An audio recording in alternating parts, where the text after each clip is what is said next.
Now, next I would like to explore your time when you left your home and your life took you out into the world, and I would be interested in what significant experiences you encountered that shaped and gave you a direction forward.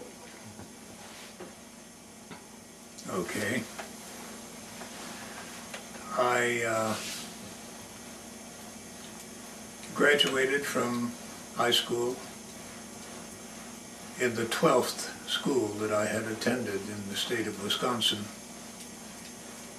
We'd moved from one school to another, from one town to another every year, with I think one exception. I was in the same town, although not in the same school, for 2 years. At this point, the family consisted of my mother, my two sisters, myself, and my mother's new husband, who was a young man, young enough that he lied about his age to our mother, and a very uncomfortable housemate, not a very good father figure. And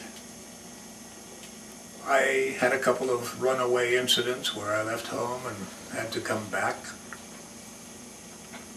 But after graduation, I talked with a Navy recruiter, and the two of us talked with my mother, and she agreed to my joining the Navy.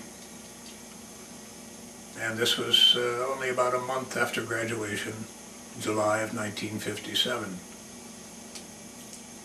I went to basic training at Great Lakes and was first shipped to the Naval Schools Command at Treasure Island, where I studied basic electronics, and became a communications electronics technician. But that could not be all of my life, not with the background that I had of being able to open a book and roam the world anywhere I wanted to, being able to spend my time as it suited my needs, my whims. So I spent a great deal of time in San Francisco, and I was very drawn to the tourist attractions, the Cliff House, Sutro's Cliff House, and Playland at the beach, and Golden Gate Park, and the Presidio, and Chinatown, and just past Chinatown was a place that we were forbidden to go. It was called off limits to servicemen. It was known as Little Italy, and a part of it was known as North Beach. Well, I traded away my bright cities, my chinos and so forth, and I bought darker clothes and turtlenecks and sport coats, and took myself to North Beach. And I spent quite a lot of time hanging around the City Lights bookstore, because they allowed young readers to come into the downstairs rooms and sit there and read and write and read aloud their poetry. And sometimes, if Lawrence Ferlinghetti was there, or if Sheig Marau was not too busy managing the store, they'd listen in and they'd make comments, and they were literally my first teachers in poetry. And I had an opportunity this past summer to revisit that time when the Beat Museum, which is located at the same intersection of Columbus and Broadway as the City Lights bookstore. The Beat Museum on its website offered a $100 prize for the winning poem for each month of the year. And it's an international contest. And for the month of July, I was the winner. I submitted 3 poems, and the winning poem was called At the Waterline. North Beach is well named, existing where it does at the edge of land and sea. It is a made place, no natural land. Its substrate is earthquake rubble and demolition waste and dredgings, misnamed landfill, for it fills an arc of bay. History and mystery underlie its streets, its piers, and every footstep falls on the remnants of dreams.